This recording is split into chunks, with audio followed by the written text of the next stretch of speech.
In a week when there's been a refugee riot on Christmas Island, there's been no shortage of opinion and questions about asylum seekers. Will they be a burden? Will they fit in?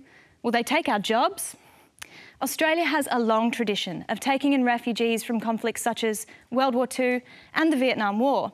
So we spoke to 3 refugees from 3 different waves of boat arrivals about their experience of resettling in Australia. My name is Abdul Karim Hekmat. I'm from Afghanistan. I came by a boat in 2001. Olga Horak, and I came to Australia in 1949, emigrating from Czechoslovakia.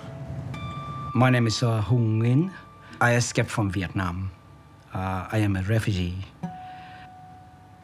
Only the young people survived in Auschwitz.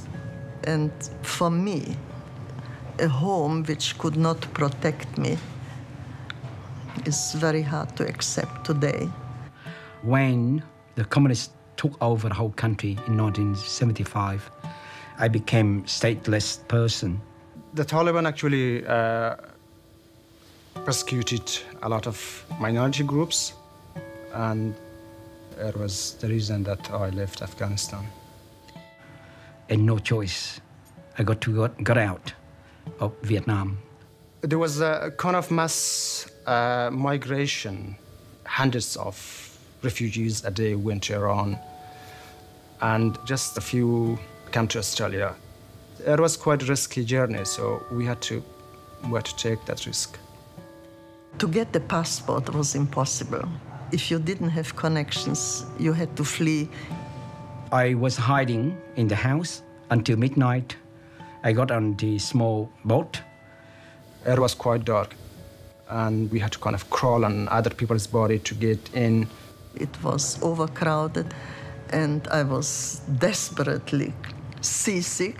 No room for you to sit. Lower decks and upper decks, all full. We had about 7 days travel from Indonesian island to Ashmurif. On the 5th or 6th day, there was nothing left. No water, no any other things. And the boat was actually leaky for about 2 or 3 days. I left all behind. I left my mother behind. That's the big thing in my life. Yeah, it was a terrible journey.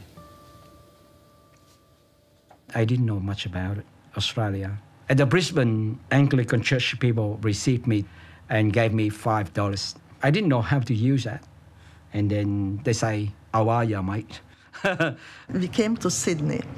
My husband was a textile engineer, although his degree was not acknowledged here. And I was not trained to be anything, but I improvised. When we got to the detention center, there was no TV, no newspaper. And one day, actually, I asked one of the guards, "If you finished the newspaper, could you please give it to me and I read it?" And he said, "No, you can't. You are not allowed to read anything." It was very hard to get a job. You need to learn the language. So I left 5 o'clock in the morning and walked to the factory, and I went to English class until 9:30, 10 o'clock. You know, to have Australian friends was not easy to make.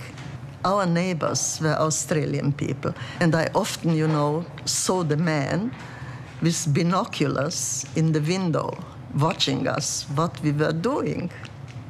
Coming as a refugee, Australia has provided a lot of opportunities for me, though this opportunity did not come easily. I don't accept that view that as refugees are a burden. Most of the people that I know, they work very hard in Australia. They come in here penniless, no money. That's motivated them to work hard and also contributed to the Australian societies. After 2 weeks here, we were taxpayers. We had a business, we had a factory, and we employed at a certain stage about 90 people. We were not given any assistance by the government, and I'm proud of that fact. You have to make positive out of negative situation, and you have to try to work hard to counter these negative things said about refugees. I was eager to be accepted, and we were eager to create a new home.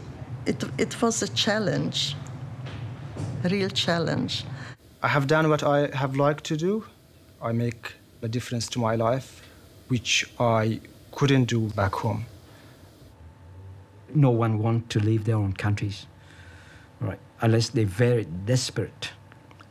For people to be on the boat to Australia can't believe it. There are people ready to work hard to contribute to Australia, and they're human.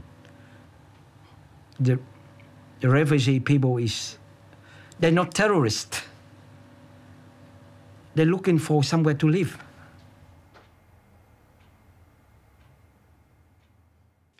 We'd like to say a very big thank you to Olga, Hung and Abdul for giving us their stories. We're also opening up the Hungry Beast website tonight for a live forum because we'd like to know what you think about Australia's approach to refugees. Hung Nguyen and Abdul Karim Hekmat will both be online for an hour after the show, so head to the website and have your say in the forum at abc.net.au/hungrybeast.